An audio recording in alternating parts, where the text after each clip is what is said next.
بسم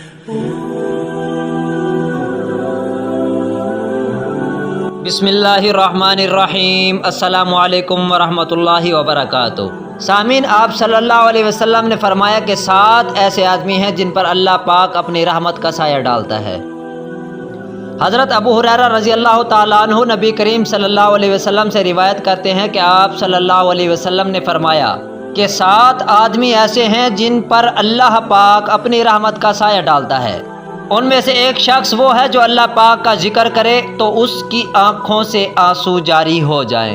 حضور پاک صلی اللہ علیہ وسلم نے فرمایا، جب تم میں سے کوئی جوتا پہنے تو داہنے پاؤں سے شروع کرے اور جب نکالے تو بائیں پاؤں سے۔ سیدنا ابو ہریرہ رضی اللہ تعالیٰ عنہ سے روایت ہے کہ رسول اللہ صلی اللہ علیہ وسلم نے فرمایا، سب سے برا نام جس پر روز قیامت اللہ پاک کے ہاں شرمندگی ہوگی یہ ہے کہ آدمی اپنے آپ کو شہنشاہ کہلوائے۔ حضرت علی رضی اللہ تعالیٰ عنہ سے روایت ہے کہ وہ بیان کرتے ہیں، انہوں نے رسول اللہ صلی اللہ علیہ وسلم سے سنا کہ آپ صلی اللہ علیہ وسلم سود کھانے والے، کھلانے والے، تحریر کرنے والے اور صدقہ نہ دینے والے پر لعنت کی۔ نیز آپ صلی اللہ علیہ وسلم نوحہ گیری سے منع فرماتے تھے۔ حضور اکرم صلی اللہ علیہ وسلم نے فرمایا، اگر تم کو جنت پسند ہے تو اپنے بھائی کے لیے وہی پسند کرو جو اپنے لیے پسند کرتے ہو۔ اذان اور اقامت کے درمیان دعائیں رد نہیں ہوتی، لہذا دعا مانگا کرو۔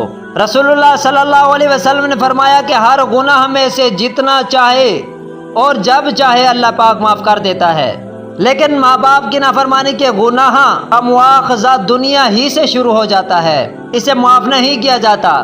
حضرت انس رضی اللہ تعالیٰ عنہ سے روایت ہے کہ ایک دن رسول اللہ صلی اللہ علیہ وسلم حضرت ابو بکر رضی اللہ تعالیٰ عنہ اور حضرت عمر رضی اللہ تعالیٰ عنہ اور حضرت عثمان غنی رضی اللہ تعالیٰ عنہ کے ساتھ مدینہ کے مشہور پہاڑ احد پر چڑھے تھے، تو احد کا پہاڑ خوشی کے مارے ہلنے لگا، تو حضرت محمد صلی اللہ علیہ وسلم نے اپنا پیر اس پر مارا اور فرمایا کہ اے احد تھم جا، تیرے اوپر ایک نبی اور ایک صدیق ہے اور 2 شہید ہیں۔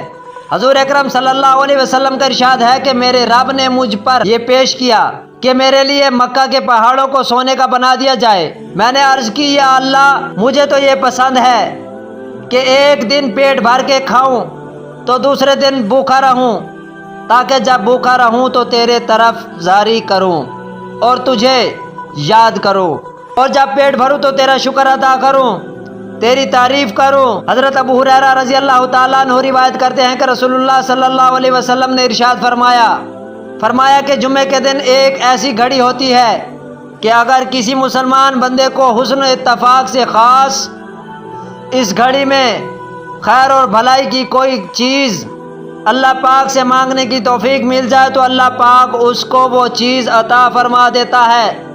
اللہ تعالی ہم سب کا حامی و ناصر ہو، آمین یا رب العالمین۔ والسلام۔